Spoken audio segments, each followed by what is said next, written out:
বন্ধুরা সবাই বাইকে বাইকে কম্পিটিশন করে। আজ আমরা এই মিনি ট্র্যাক্টর, আর এটা হচ্ছে হিরো সুপার স্প্লেন্ডার 125 সিসি, আর এটা হচ্ছে 296 সিসি 296 সিসির মিনি ট্র্যাক্টর আর 125 সিসির হিরো সুপার স্প্লেন্ডার। তো এই দুইটার আজকে আমরা কম্পিটিশন করব, শক্তি পরীক্ষা করব, দেখি কার শক্তি বেশি। ঠিক আছে, তো স্টার্ট কর।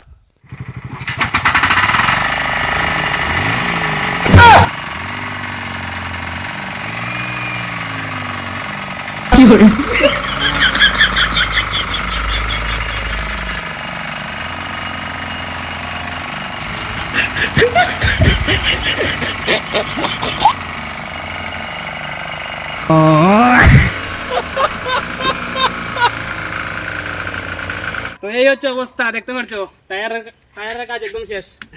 তো তোমরাই বলো এটা উইনার আর নাকি বুঝে এই সুপার স্প্লেন্ডার উইনার। তো সেটা তোমরাই কমেন্ট করে বলো। ভিডিওটা এই পর্যন্তই।